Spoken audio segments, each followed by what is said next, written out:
Welcome to Vision Chat, a podcast about spiritual topics with your hostesses, Virginia and Stina. Hello and welcome back. Today, Virginia and I are going to interview the approachable healer, Jenny. Jenny is from Chicago. She is a cool and wise woman who owns her own business as the approachable healer, and she is also a trauma therapist. Welcome, Jenny. If you feel like it, you can talk a little bit about yourself and who you are.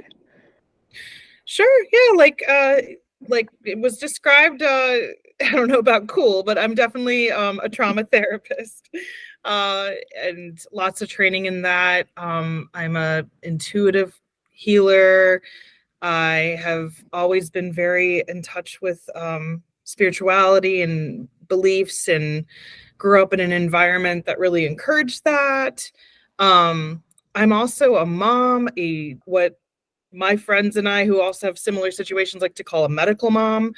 One of my children has medical complexities, so it just kind of adds a different perspective on life. Soon to be foster mom. I love to laugh. There's a lot going on in my life, but I kind of like it that way. Nice. It sounds like you have a lot going on. Yeah, mostly good stuff. That's all good stuff.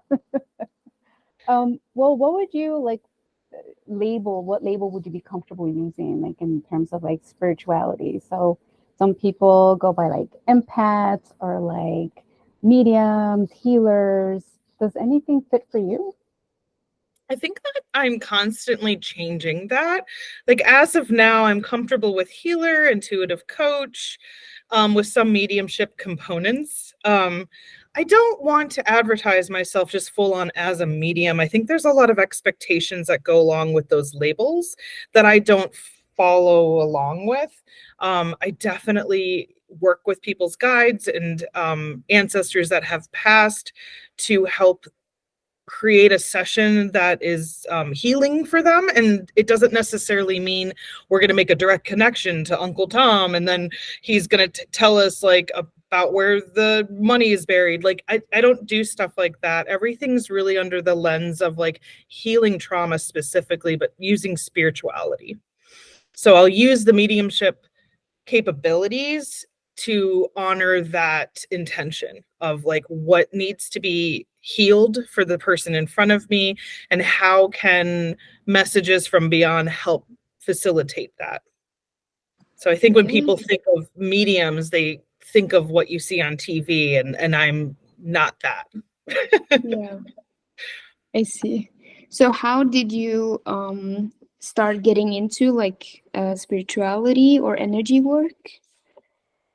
Like I said, I grew up in a home where this was more encouraged, I guess, or just accepted is probably a better word.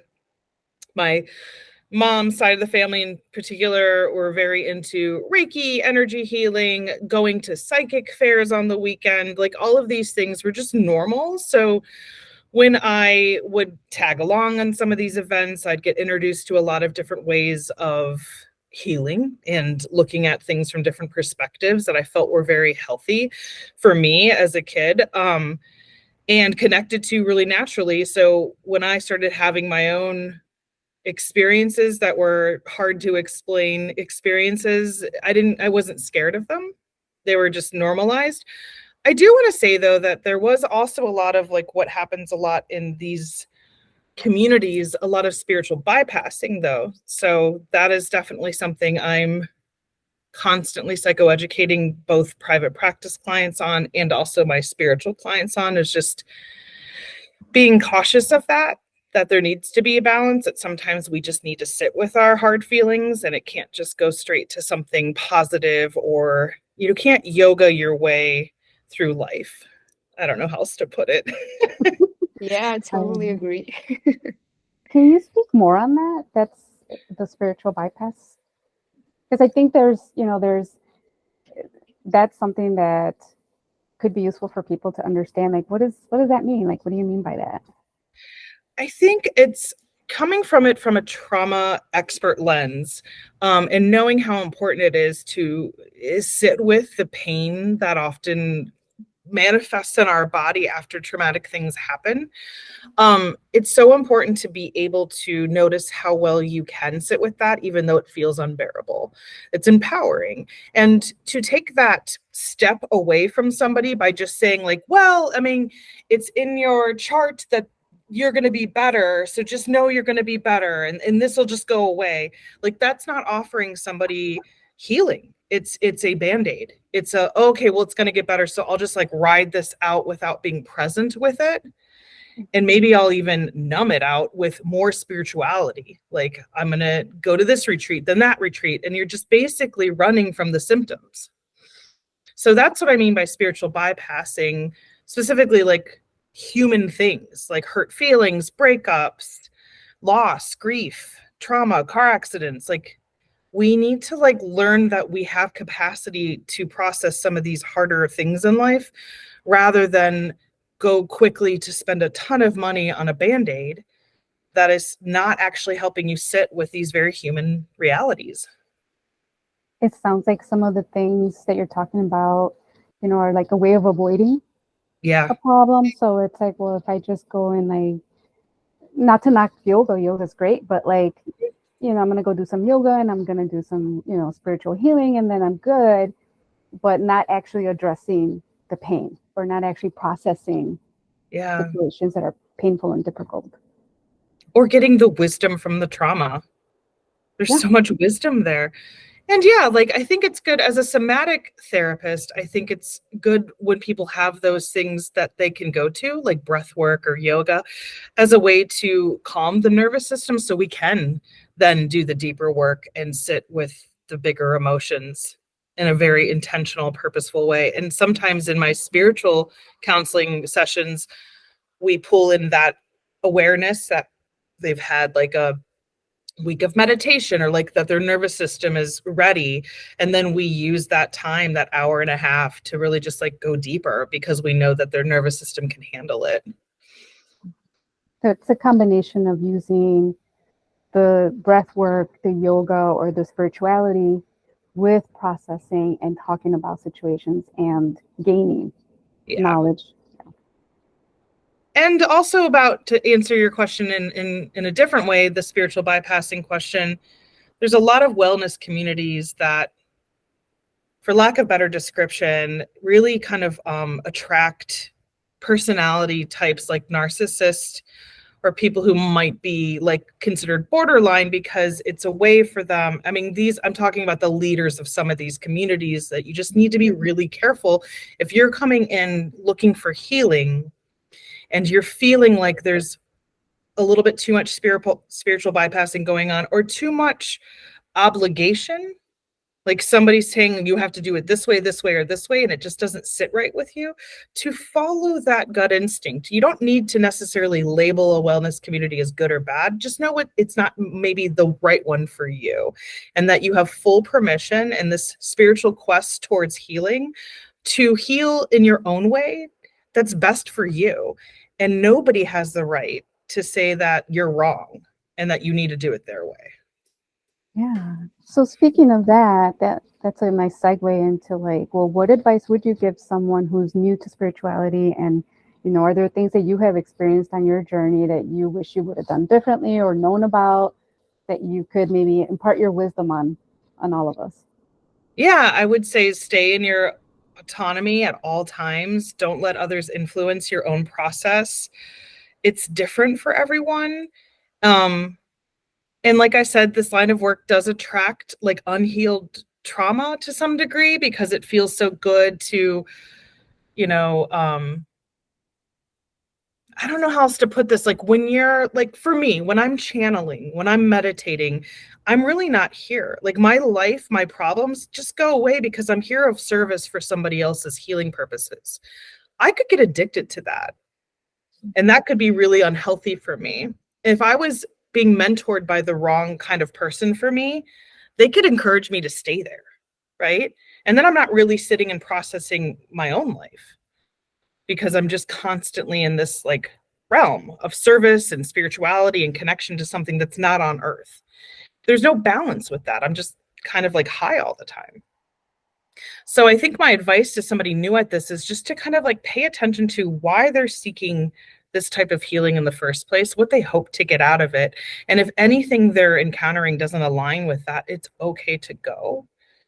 A lot of this comes from like a recent experience where I went into a wellness community purely out of curiosity around psychedelic assisted therapy, and wanted to try ayahuasca, wanted to try psilocybin, like wanted to see what all that before, because so many clients were coming into both my practices, both professional, clinical, and spiritual, processing and integrating psychedelic experiences. So I just really wanted to feel this firsthand. So I entered this seemingly okay wellness community and realized when I was kind of in too deep, like, whoa, like this feels really unhealthy, not aligned with me at all. And I'm under the influence now on top of that. So now I'm under plant medicine influence and this not very well leader, 2 leaders to be specific. And then like when I was forced to kind of take a break because I ended up in the hospital because it was just too much on my system, what they were encouraging me to do.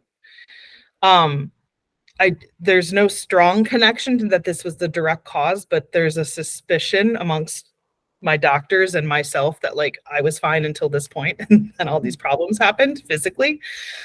I took a break and I had enough distance from them and I noticed like there was a lack of concern for my health. It was straight to like, the plant medicine didn't do this. It was straight to this like panicked response when I did hear from them when I was in the hospital. It felt like they were already feeling guilty. It just felt odd.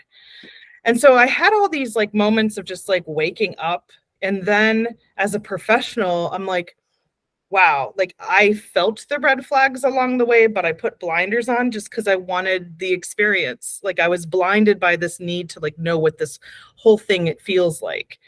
And then when I had a break, I realized like I'm being manipulated. Like, and because I'm under the influence often enough, it's easy to do that. Wow. And it was really scary. So I have since then sought a professional who's a somatic therapist in the spiritual community, does her own spiritual counseling, but also does a lot of counseling around spiritual abuse because they also had a similar story where one day they realized like, I'm in a really toxic wellness community. I don't feel like this is my choice. I do feel obligated to stay. I don't think I have a choice to do things the way I want to do them. It has to be their way. This is unhealthy. I need to get out. And so they created this whole practice around like helping people kind of wake up and leave and realize like, I'm okay without them. Like, I don't need their guidance because it's not for me. I think that is so strong of you as well to kind of take the break and like take a step back and look, oh, is this for me or not? Because I think a lot of people maybe end up in communities and they feel trapped or they feel like, oh, but this is the only answer. When it comes to if it's spiritual, if it's like religious, no matter what it is, that they feel like they're connected or in a community, so they belong somewhere. Yeah. But yeah, thank you for sharing. Yeah, and that's exactly, I think, the type of person that accidentally gets sucked up into these, where it's probably not in their best interest. They're replaying their own trauma, which is originally they didn't have a choice and they just kind of dealt with whatever, even if it was negative, because it was a community at least. Yeah. And I just feel bad. It's sad. I could also see like, if people are learning about these things and wanting direction and guidance, you're vulnerable. Yeah. So you're looking for community, you're looking for guidance, you're looking for somebody to tell you, well, hey, if you're looking for answers, I can help you find them. I mean, that's a strong pull for someone that's like needing guidance. And so like there's vulnerability, but there's also that trust. Yeah. And hopefully you find someone that's good, because if they're ill-intentioned or they're not well themselves, then that opens the doors to all kinds of things happening and going wrong. Yeah. Well, I could see that too. Yeah. What helped me, and I would love just to spread the word, like what helped me the most was going back to old healthy mentors that I've worked with. And I approached like 4 of people I've trained under. And then in addition to that, got referrals to people I've never worked with, but like have done similar. Like I was in what's called a MESA program, but then I found out this is not a MESA program in Peruvian traditional kind of like how people who are true shamans actually run these programs. This is not aligned with that. So I was sold a false product, and I was in what I thought was a MESA program. So not only did I seek former mentors that helped validate, like, this doesn't seem right, they referred me out to other professionals they knew of, and I trusted the referral to talk to more people who actually do these MESA programs in the States and are careful not to like basically colonize them or, you know, what's the word? I can't think right now, but just like to honor the tradition and then also recognize like, but I'm not of that tradition. And so this is our way of doing it, but to still stay under the umbrella of like, this is the intention. So that's a very long-winded way of saying like, every single person I talked to was like, are you in your heart space? And I'm like, absolutely not. I'm very closed up. I'm very scared because I feel obligated. I feel like they're using fear tactics. They keep telling me if I leave that I'll stay stuck spiritually and that I'm damned. And then I have a few people ask me like, do you believe in that? I'm like, no, I don't believe in that. I think we have a choice every step of the way in whatever journey we're on in this world. And that doesn't align with my beliefs. And then they're just like, there's your answer. You're just like, you're not aligned with them. Like, you don't have to say what they're doing is bad or good. It's just not good for you. So if you're not in your heart space, if you're not open, then there's something off. And then we have to trust ourselves to act on that. Yeah. You talked a little bit about it, but is there anything looking back that you want to do differently after you started the journey? Or I think in general, follow my first gut instinct was, for some reason, I just did not want to sit with medicine with this group. My intuition was strong as a no, but they had amazing website and credential and connections. They're affiliated with MAPS, right? So like, oh, they must be okay then.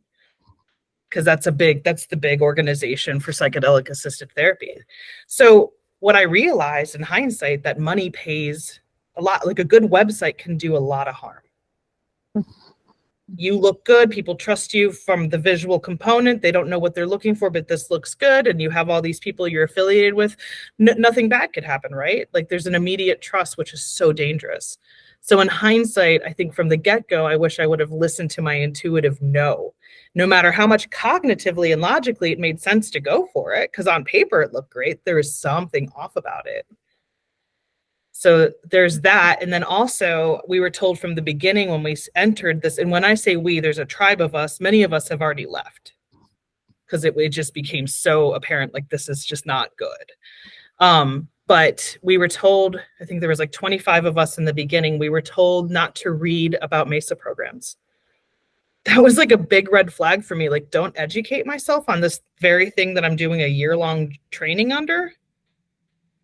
Like, and I just didn't question it because I was just sucked into the whole, like, well, I want to stay in community and this feels good. I have a tribe now and I have leaders and we're drinking medicine and this is amazing. And I shouldn't question it. But then, oh no, like that's, I'm sorry to be blunt, but that's like cult-like behavior when you tell people not to educate themselves and question, right? Yeah. So those are two things, follow my instinct, and I should have read a little bit more and known what an actual MESA program looked like. So when it started to not look like that, I had the validation I needed to go. Yeah. For the people that doesn't know what a MESA program is, can you talk a little bit about that? Or I'm still learning because what I was okay. is so false, but it's basically a process where you use mountain medicine in Peruvian terms, but there's different MESA type programs because there's also what I understand now more of like things called medicine wheels or earth wheels. Like everybody has, like every tribe, every shaman, every kind of community has a different name for it, but it's basically you're in the Mesa programs that I'm learning more about, you have like a cloth, you have ceremonies, you have rocks you collect that have a meaning to it, that might, for some Mesa programs, have like a trauma narrative to this particular rock that you turn to medicine. So it's kind of like the wisdom in trauma, or like, let's say this rock represents this particular traumatic event in my life, and you do enough ceremony around it and you call in different types of healing components and you do enough journeying, meditative journeying, that the rock that represents that trauma now turns into your medicine that you can help facilitate towards others. So a long story short, if I had a full Mesa done and did this whole process for myself, I now have these medicinal rocks that represent, like, their narrative is coming from originally a traumatic story, and now they're medicine. So when I have a client come in who wants this kind of healing, they pick a rock, and then I know instinctively, like, they're gravitating towards that rock because whatever they're looking to heal is similar to that trauma that I healed. And so this is medicinal, and we'll use this to help heal. And it guides me to know, like, what they need to focus most on. Yeah, that is so cool and interesting. Mhm. But I might have botched that definition, so I apologize, because I'm learning, because what I was introduced to is very westernized. They pulled in a lot of Jungian stuff. They were having us shout our traumas at each other. It was very, like, trauma inducing, to be completely blunt, and not anything what traditional Mesa programs would want. They want you to feel in control, healing, and supported every step of the way. Not, what I experienced. Well, does this discourage you from wanting to explore that further, to join another community? Or are you a little shell shocked right now? Or like, how are you feeling about that whole thing? It did at first discourage me. Another person who left with me, we were like, do we throw our Mesas in the ocean? Like, we want nothing to do with this. We were just so angry. And now I'm like in a different place where I've had enough distance, I've had enough conversations, and I've seen enough people leave on their own. Because I went out with a bang. Like, I called them out on a Zoom call that they were recording, that they recorded every Zoom call, and then conveniently lost that recording after I called them out. So, like, the people who weren't able to make that call didn't get to see me questioning them. So I did go out with a bit of a bang. Others left more gracefully and peacefully. I don't regret the way I did it. I think was the first to go, and I was really angry. And that showed. But so I think I needed more of a moment to just kind of settle in. Now that there's enough distance and enough has been energetically out, the anger really did help me get to a place of like, now I want to do it right. Now I'm like encouraged to not only find a healthier community, so I know the reparative work is happening in my somatic system, but then also, like, I can educate others. Like, I hope to now attract people who have been through similar situations, and I truly know what it's like. So they feel that energetically when they come into session with me, where I'm just like, yeah, like, it can be really unhealthy out there, and I'm glad you found me, and we're going to work through this. Well, you're uniquely qualified. Yeah. Shifting gears a little bit, are there, in like your spiritual journey and after everything that you've learned, are there places where like you find yourself using your spiritual tools that maybe aren't common? Like, would there be any surprising ways that you use your skills? I definitely like meditate a lot in the morning, and it's not your traditional, like, I try to sit for at least 10-15 minutes and meditate. Sometimes it's guided. If I wake up with a lot of noise in my head, I'll do a guided one. But then in addition to that, everything I do in the morning is like, whether I'm walking, whether I'm feeding the dog, like, it's very meditative. Like, I'm really taking in the moments and staying present to battle any sort of chatter that is left over from yesterday or fears from the future. Like, I really try to stay present. So that's one way that I like incorporate a lot of the tools I've learned in all of the trainings, which is like just staying present and meditative and grounded, right? I also do a lot of psychoeducation with my kids if they're open to it. I don't put my beliefs on them, but if they're curious, I'll talk about it. I'll pull up things online or in a book. If, the other day I was showing my youngest where the pineal gland is, and he was fascinated by that. And all the research around the power of that and what we still don't know about the pineal gland, right? So I do a lot of that. Like, I'm just open all the time to talk about this with anybody, because I think it's important we all, as humans, stay curious and open rather than judgy and rigid. I love that. Yeah, me too. Are there any like ways that you use your tools for something unusual or like unique? So I've always been able to astral project as long as I can remember. And I know that when I have like a journey, I usually feel really connected to my higher self for a while after.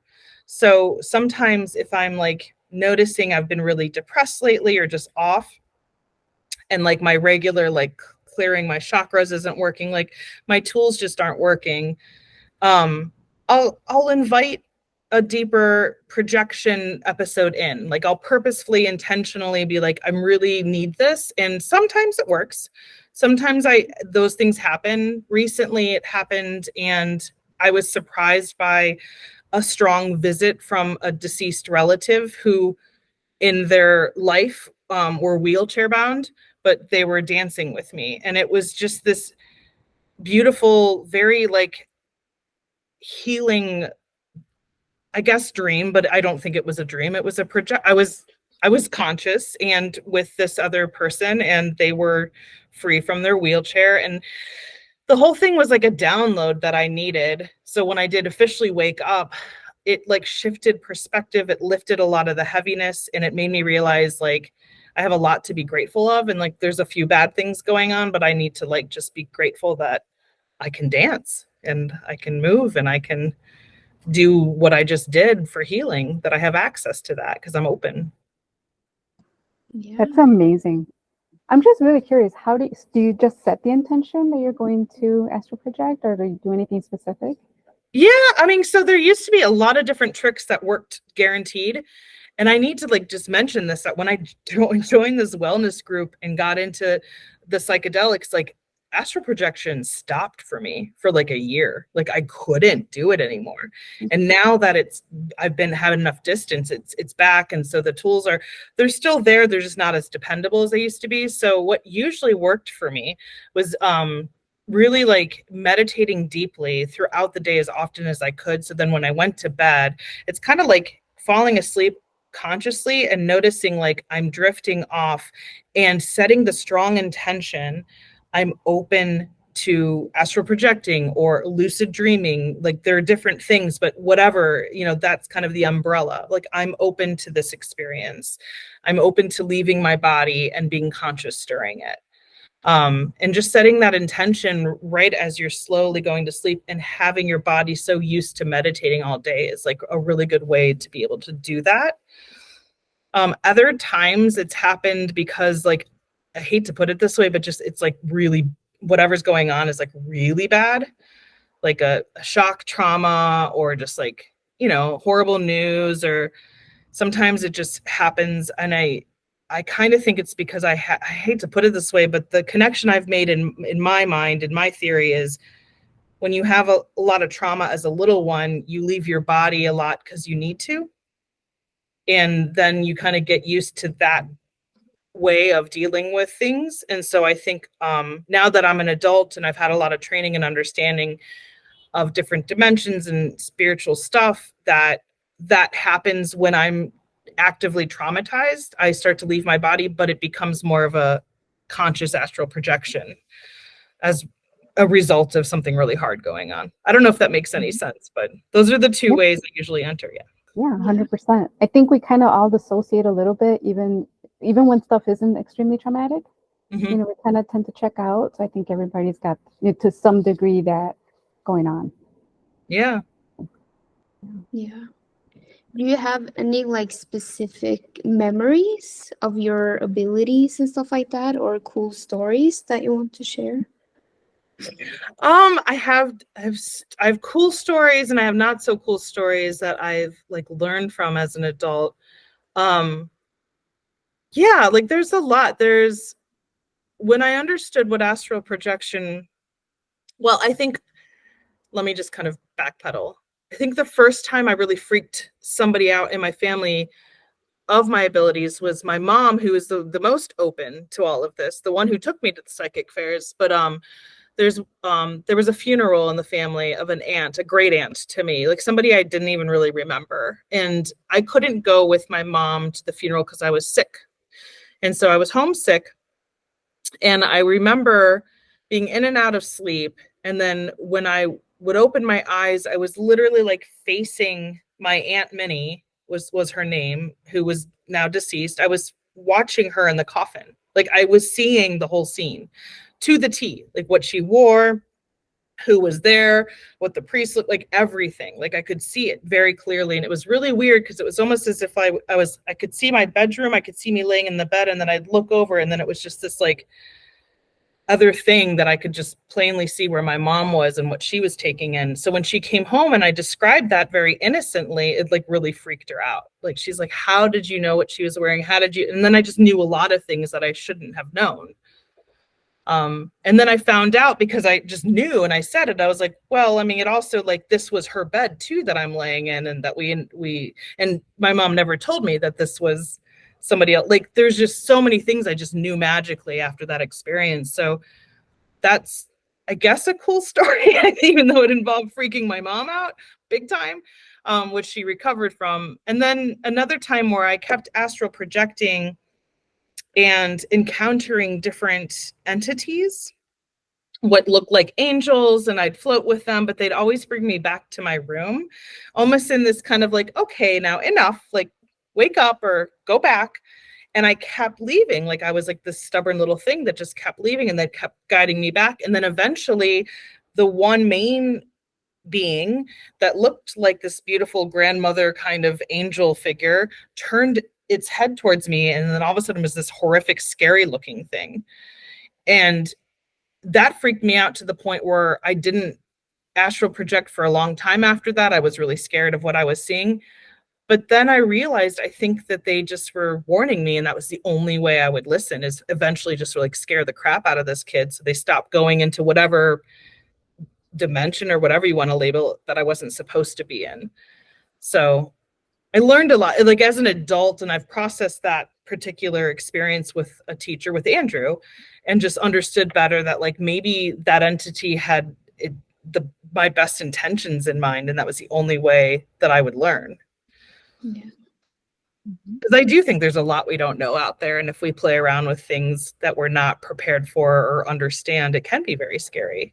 And I think we do have guides that protect us, and sometimes they have to use things like that to protect us. Yeah, it's like the stories, right? Like when you're a little kid and they tell you stories and they have like lessons, but somehow they use, I don't know why I'm thinking like they use scare tactics to kind of get the point across. And I'm like, wow, that was kind of scary. Yeah, like the boy who cried wolf, right? Yeah, or even like in Norway, right? Like the trolls, don't they have like a lot of stories of trolls? And like there's like mischievous trolls, if you're bad and they scare you. I don't know. Yeah, or if you go out in the woods at night, there is like a troll lady that will come, or she lures man into the woods and stuff like that. Oh my Or God. yeah, it's a lot of different like old fairy tales kind of story. Wow.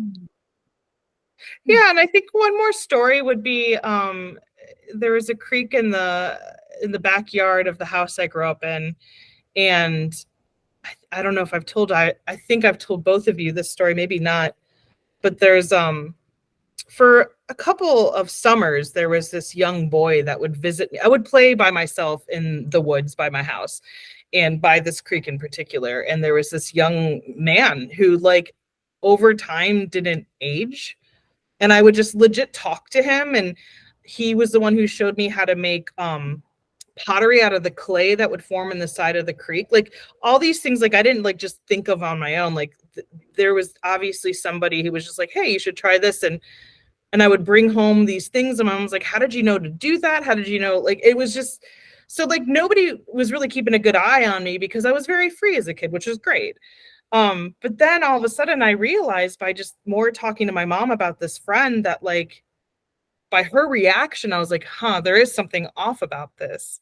And when I started to kind of like question, like, is this person really there? Like, are they really, like, I realized as I aged, like, I think I'm talking to a spirit.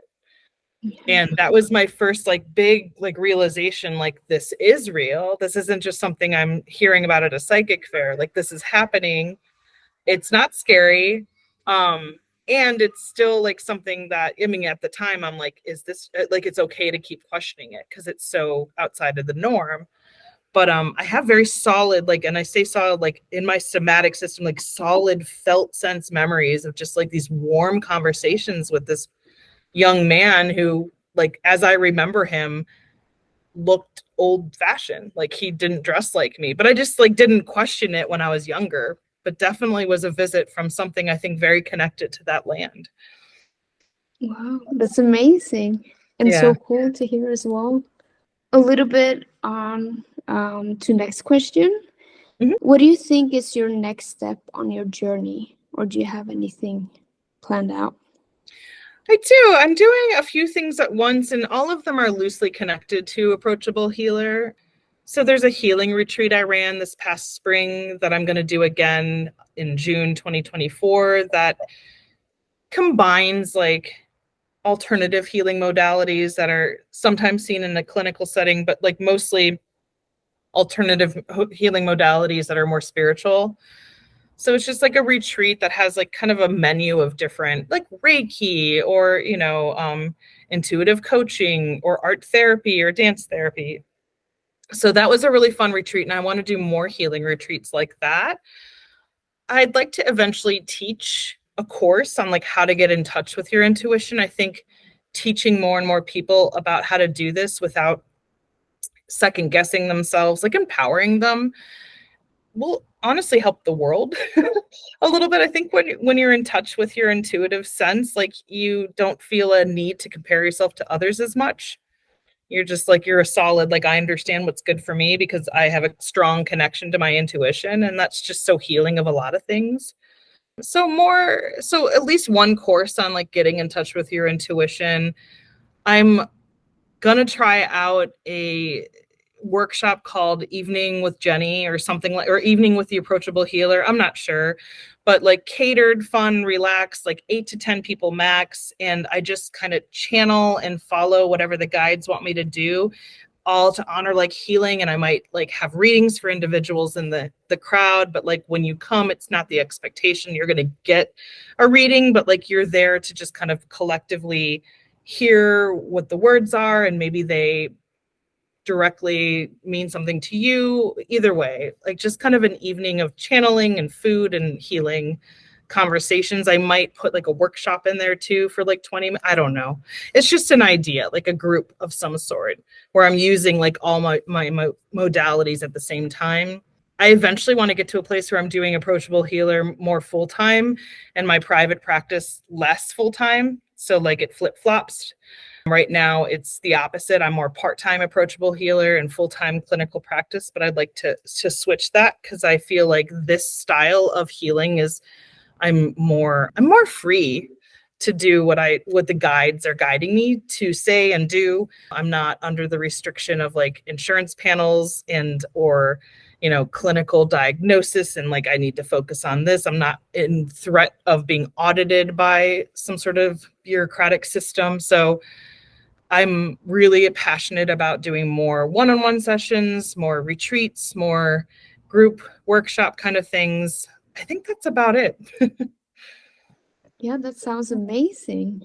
I was excited about asking if you have any like book recommendations or podcasts or anything that you like to listen to. I kind of jump around a lot with podcasts, but I definitely like, there's a few mediumship podcasts. Can't think of them right now. There's one where there's like 3 friends that are all 3 mediums and they talk about cases. I'm really into reading a lot, like as much as I can, but audiobooks, like if I'm walking and meditating, I really like a good go-to for me is Becoming Supernatural by Dr. Joe Dispenza, I think is how you say his name. I took a lot of mediumship courses under Reverend Stephen Herman. And so his book, Mediumship Mastery, is really good. And I often go back to that. Basic Psychic Development book, I think you guys are both well versed in. I like that one. There's a really good book called You Are Psychic. I don't know if you've ever read that one. I love that book by Debra Katz, Katz, I think. So there's more books than anything. And then the podcast, I just kind of like, I intuitively find them. Like I'll just kind of feel my way to one, and it's usually what I need to hear. I'm a big fan of the Gaia channel, although I find some of the presenters problematic, but like I just kind of find what helps me and what I need from it. But there's a lot of interviews with different people that do similar work that I love to hear, like how they do the work, how they promote themselves and their areas of focus. So I get a lot of inspiration from watching interviews on the Gaia channel. Have you, I don't know why I'm thinking of this book now, but have you heard of Burley? No. Voices of Light. He channels, he wrote a book where he's under hypnosis. Oh, cool. Yeah. And like his therapist, like this, she's a trauma, I think she's a hypnotherapist.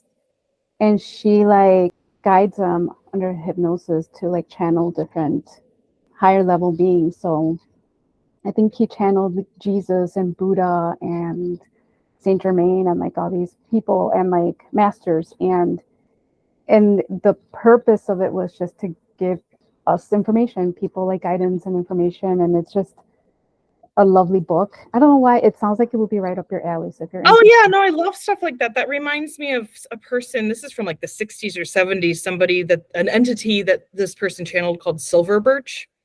And there's like a whole series of books on channeled messages from Silver Birch, who presents as a Native American entity, but like only does that for the comfort of those listening. Like I think in reality they're like even older than that. Like they're just whatever is being channeled has been around for a very, very long, is very wise. And so I have several Silver Birch's like messages in a book that I'll just like randomly flip open and just kind of take that as like what I need to take in that day, whatever chapter or page I open up to, like, I'm like, okay. And all of it applies. Like I love stuff like that. So I will check out Voices of Light. Is that what you think it's? Yeah. I love stuff like that. I really believe strongly in it. Yeah, I just got drawn to this book. I don't know what drew me to it, but I don't regret buying it and reading it because it is just like, I'm even like taking notes. Like it's so interesting. There's so many cool things in it. Yeah. For me to stop and like write it out, like, I don't know, I feel like I'm channeling too. Well, we all have that capability. Like it's all in us. Like we underestimate our abilities. And if we just keep staying curious, then the sky's the limit, really, with all this stuff. There's this process I was trained in called Loving Heart Connection through a woman in Ohio who was doing EMDR with grieving parents, like people who had lost young children or adult children. She had a very specific like trauma, grief, healing angle in her practice and utilizing EMDR. And she started noticing that while doing EMDR work with these grieving parents, they were connecting to their children.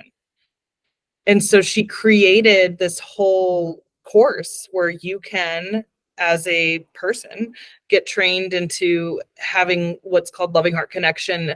They're like 2-hour sessions with people where you teach them in the moment how to do EMDR, how to relax, and then how to connect with their own loved ones. And I love it because it feels so ethical and aligned with what I'm trying to be as a psychic healer, so to speak, is like somebody where people come to me and they have a good experience and they're inspired to do their own training and learning from that point on, that they don't feel like they have to keep coming back to me and dependable and spend the money, right? I want to empower people to know that like they can connect to their loved ones on their own, that they don't need to spend $5,000 on a medium to get that, like that it is possible. So I really loved her training and I love her approach, and it's all under that like umbrella of just empowering people to tap more into their own abilities. And you shouldn't have to have more than 2 or 3 sessions until you're able to learn how to do it on your own. And that's beautiful, right? And that's the whole point also, I think, of being like a true healer, if you want to say, or an ethical healer, where it's like you're not having people depend on you and thinking you're healing them. You're holding space for people to heal themselves. Yes. I think that's what you're talking about. Exactly. Yeah. How can people find you, or where can they look for you? Yeah. I think the website's probably the best way to get a hold of me. www.approachablehealer.com. All one word, all lowercase. I think that's the easiest for this specific type of work. That's the easiest way of getting a hold of me. I'm pretty quick to respond to any messages that go to that website. People have also texted me through my work number, which I'm totally fine with, like just to say, hey, do you have a moment to like schedule, or can I hear more about it? Or, your email's not working. So that's 773-683-2781. So you can text, you can call at that number too.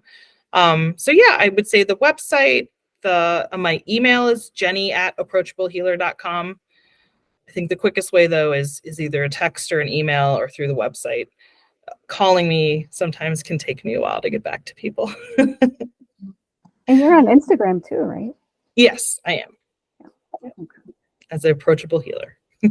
Yeah, nice. You want to talk a little bit about what you offer? Yeah, I try to keep it kind of like a menu where people can just, I don't know, like I have my structure and labels of different things that I offer. I do offer loving heart connection sessions. They're 2 hours. I do offer like energy clearing, 45 minutes to an hour, where that's all we do. I'm also trained in compassion inquiry and somatic touch therapies. So I do a lot of trauma healing where people come in knowing I'm using my intuition as well. So that's a very different thing than a clinical thing. So they come in just for some healing work, like physical or emotional. But my favorite thing to do is called the combo session, where it's an hour and a half of people's time. And we start with reading their layers, and then we see where the blocks are. And then as we're reading the situation together, and they're warming up to my energy, I'm warming up to theirs, and I'm hearing things from their guides and their deceased loved ones. Then it becomes about, like, this is the combo part. It becomes about what they need in this session most. And so then they usually either have like clarification questions, like you said this about my first layer. I'm more curious about this picture you saw. Like we can go back to things, or if we're there already, they can ask questions and we go into it. Like, I see a block here. Let's see what it looks like in your life to unblock it and how you would do that. And then through that process, sometimes I hear messages of, direct like advice from beyond of like how you can really do this. And so people leave understanding more clearly, like about their blocks and how to help themselves. And sometimes they come back with more, focus on that particular block, or sometimes that's all they need just to kind of heal on their own. But yeah, combo session's my favorite to do with people, because I think an hour and a half is what we need for this kind of work. Yeah, nice. Thank you. Mm-hmm. All right. Well, thank you so much for your time. It was so lovely chatting with you, and maybe we can have you on again. I feel like absolutely another conversation. So, I would love it. Thank you so much.